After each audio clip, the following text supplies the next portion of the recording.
Everyone, welcome back to my YouTube channel. My self doctor Sanjay Singh. आज के इस video में मैं बात करने वाली हूँ एक ब्लड टेस्ट के बारे में जिसको ESR टेस्ट कहते हैं। ESR टेस्ट आपने भी कई बार करवाया होगा। कभी भी आप बहुत ज़्यादा टाइम का फीवर हो गया या फिर बहुत ज़्यादा आपको बॉडी पेन हो रहा है, मसल पेन हो रहा है, बोन पेन हो रहा है, ऐसे किसी भी इन्फेक्शन को लेकर डॉक्टर के पास जाते हैं तो वो आपको जनरली ESR टेस्ट करवाने को कहते हैं। तो आज हम बात करेंगे इसी के बारे में कि ESR टेस्ट क्या होता है, किस वजह से करवाया जाता है, किन किन चीज़ों में बढ़ता है या कम होता है, इसकी नॉर्मल रेंज क्या होती है और आप अपने टेस्ट रिपोर्ट को कैसे घर पर ही पढ़ सकते हैं। तो वीडियो बहुत इन्फॉर्मेटिव होने वाला है, लास्ट तक ज़रूर देखिएगा। चलिए वीडियो को स्टार्ट करते हैं। फ्रेंड्स, ESR टेस्ट की अगर हम बात करें तो ESR का फुल फॉर्म होता है इरिथ्रोसाइट सेडिमेंटेशन रेट, जहाँ पे इरिथ्रोसाइट का मतलब होता है RBC यानी रेड ब्लड सेल्स। सेडिमेंटेशन का मतलब होता है सेटल डाउन होना, या रेट मतलब किस रेट से आपकी जो इरिथ्रोसाइट्स हैं वो सेटल हो रही हैं, इसको हम कहते हैं इरिथ्रोसाइट सेडिमेंटेशन रेट।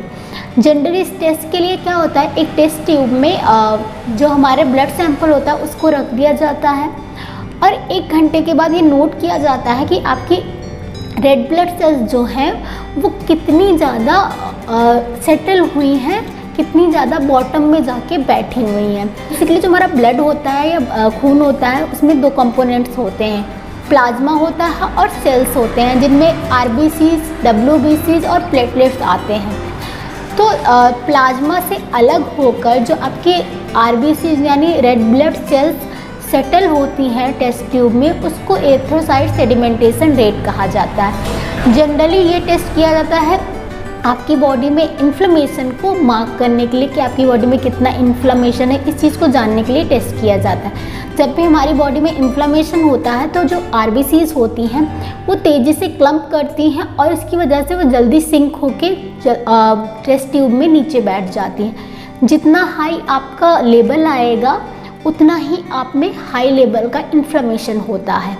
जनरली इसको हम जो है मेजर करते हैं मिलीमीटर इन आवर्स में, mm/आवर हम इसको मेजर करते हैं। 2 मेथड से इसको मेजर किया जाता है, वेस्टरगन्स मेथड और विंट्रोस मेथड। इन जनरल आजकल लेबोरेटरीज में वेस्टरगन मेथड ही यूज किया जाता है। और अगर नॉर्मल रेंज की बात करें तो मेल्स में यानी पुरुषों में जो कि 50 ईयर से कम एज के हैं उनमें 0 से लेके 15 mm/आवर नॉर्मल होता है और फीमेल्स में 0 से लेके 20 mm/आवर नॉर्मल होता है। और जो मेल्स 50 ईयर से ज़्यादा की एज के हैं उनमें 0 से लेके 20 mm/आवर नॉर्मल होता है और जो महिलाएं 50 से ज़्यादा की उम्र की हैं उनमें 0 से लेके 30 mm/आवर नॉर्मल रेंज होता है। साथ में जो बच्चे होते हैं जिनकी एज 15 साल से कम की है उनमें 0 से लेकर 10 mm/आवर नॉर्मल रेंज होता है। तो ये हो गई नॉर्मल रेंज की बात कि नॉर्मल रेंज क्या होता है। अगर इससे अबव आता है आपको तो आपको बढ़ा हुआ है, और कुछ कंडीशंस में ये कम भी होता है। अब बात करेंगे कि ऐसी कौन सी कंडीशंस होती हैं जिनमें ये बढ़ा हुआ आता है। तो बढ़ा हुआ आता है कुछ जनरल कंडीशंस हो गई, जैसे कि एनीमिया हो गया, इन्फ्लेमेशन हो गया, इन्फेक्शन हो गया, प्रेगनेंसी के टाइम पे बढ़ा हुआ रहता है। साथ ही साथ कुछ ऑटो इम्यून डिजीजेज होते हैं जैसे कि रूमेटाइड आर्थराइटिस हो गया, SLE यानी सिस्टमिक लूपस इरिथमेटस हो गया, इसकी कंडीशन में भी बढ़ा हुआ होता है। इसके अलावा कुछ किडनी डिजीजेज में भी ये बढ़ा हुआ आता है। साथ ही कुछ कैंसर्स होते हैं जैसे कि मल्टीपल माइलोमा हो गया, लिम्फोमा हो गया, तो इन केसेस में भी ये बढ़ा हुआ आता है। इसके अलावा ट्यूबरकुलोसिस के केसेस में बढ़ा हुआ आता है। साथ ही सब एक्यूट थायरॉयडाइटिस के केसेस में भी इसका लेवल जो है बढ़ा हुआ आता है। अब बात करते हैं कि ऐसी कौन सी कंडीशंस होती हैं जिनमें इसका लेवल जो है कम आता है।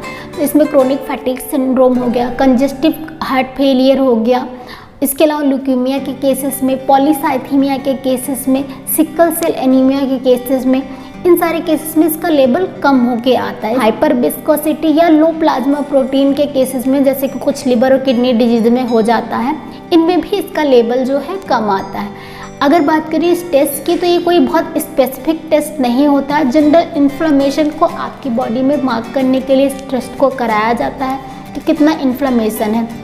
कोई स्पेसिफिक टेस्ट नहीं है।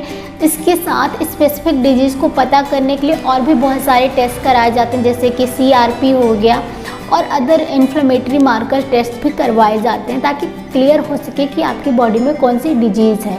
इन जनरल कोई भी इन्फ्लेमेशन होता है, कोई भी इन्फ्लेमेटरी कंडीशन होती है अगर आपकी बॉडी में, तो ऐसे में आपका ESR लेवल बढ़ जाता है।